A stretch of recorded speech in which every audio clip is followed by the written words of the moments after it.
We've seen quite a few Kobe Protros lately, especially in 2024. Now, one of my favorite recent Kobe Protros, even though it wasn't this year, it was at the end of last year, was the Kobe 6 Protro Reverse Grinch. And so far in 2024, my favorite Kobe Protro has been the Kobe 4 Protro Philly. I've reviewed the Reverse Grinch, but not the Kobe 4 Philly, so I thought it'd be fun. Just put these two shoes toe to toe, see which one I would pick. And the way I'm determining the winner, it is based on 4 metrics. So I have colorway, traction, support, and lockdown. Fit kind of rolls into that for me. And then cushioning. Now I'm viewing this toe to toe matchup from a lens of performance, specifically for basketball. Colorway is the only subjective metric that I'm going to include. I just think it's a pretty important factor when I look at a shoe. So I had to include it. Still kind of subjective because it's based on my foot, my knees, my body, what I prefer in terms of performance, but it's all for fun anyway. Here we go. Now first it is colorway. 2 very nice colorways. You honestly can't go wrong.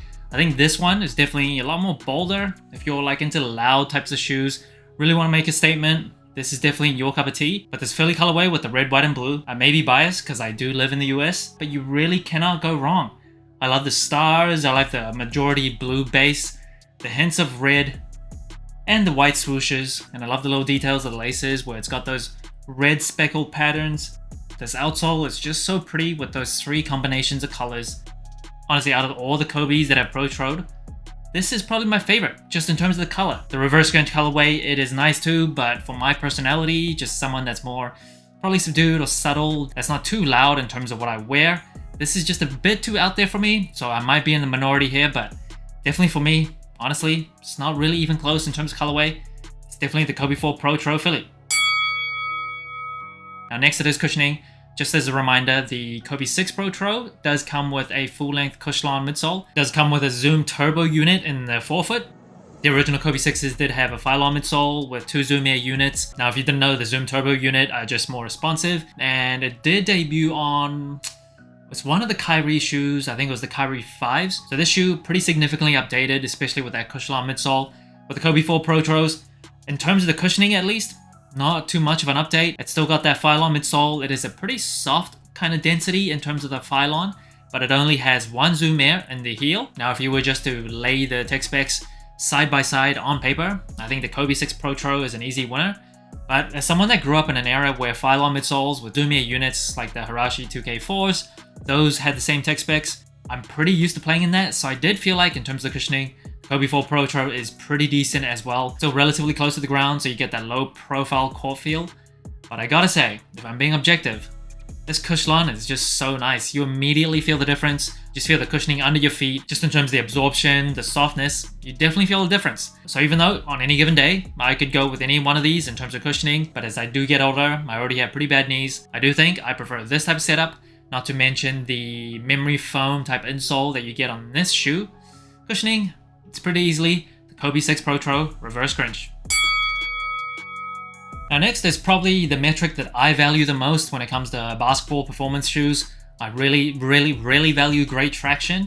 So starting off with the Kobe 4 Protros, you get this majority herringbone traction on this rubber outsole. Honestly, you can't really go wrong with herringbone traction. It just really works. With this type of outsole, it does pretty well both indoors and outdoors. Now in terms of the Kobe 6 Protro, this is not herringbone, slightly different. It's going for that kind of Mamba scale type of pattern. This traction has also been updated from the original Kobe 6s. Not too much of a difference, it's pretty subtle in terms of the changes. This shoe does take a bit more time to wear in terms of the traction to really get going, and you can see, I'm not sure if the footage captures it very well, there's a bit of sliding when I do like harder movements with the Kobe 6 Grinches, and I didn't really feel that at all with the Kobe 4s. So in terms of traction, I think both work really well, but if I had to choose one, if I absolutely had to choose one, I think I'm still going with this tried and true herringbone traction. Now finally, in terms of support and lockdown, the Kobe 4s does have a carbon fiber plate in the midfoot area, same as the Kobe 6s. So in terms of kinetic energy return, it's pretty similar. Both shoes have that TPU heel counter. The Kobe 4 does have the Flywire on the mid panel. However, I don't really think that Flywire from back in the day really does much in terms of lockdown, but I will say one thing that really made a big difference from my experience, this might be just how my foot is shaped, but the Kobe 4 Protro did have a little bit of heel slippage. I did not like that. I tightened up the laces all the way to the top eyelid, but for some reason when I make harder movements, yeah, just a little bit of heel slippage. And I definitely know it wasn't the fit because in terms of the toe box area, it was already pretty tight. Couldn't go any sizes down, not even half a size. I do have wide and flat feet, so keep that in mind. But for this reverse crunch, which is a pretty narrow silhouette as well, I feel like all Kobe shoes aren't the best for wide footers, all pretty narrow. But this shoe, no heel slippage at all. I laced it all the way up to the top eyelid as well, and just really did not have to deal with any heel slippage. So whether or not it's because of my feet, I have no idea what other people's experiences will be. I can only judge based on the shape of my foot. And these shoes, same size, but size 9.5 in men's, definitely in terms of support, lockdown, or fit, the reverse crunch definitely is the winner. So for colorway as well as traction, I do have the slight edge to the Kobe 4s, and then for cushioning as well as lockdown and fit, I do have the reverse crunches. So that's 2 versus 2, so it's tied 2 apiece. But I do have to say, the edge that the reverse crunch has in terms of cushioning is just significantly more than the cushioning on these. So I will say, just based on that, this toe to toe, if I had to choose, even though these are so pretty, Kobe 4 is actually, in terms of the shape and the silhouette of the shoe, is actually my favorite Kobe's probably.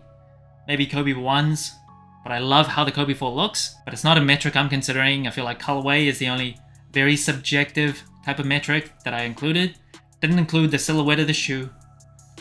Yeah, I have to go with the reverse crunches. I just do. In terms of performance, this is just a slight notch above. But honestly, on any given day, give me any one of these, I'm very happy. Very, very happy. So that's it. Thanks for watching. Soul Inclined. Like, subscribe, comment, all the good stuff. And remember, tomorrow may never come, so wear your shoes.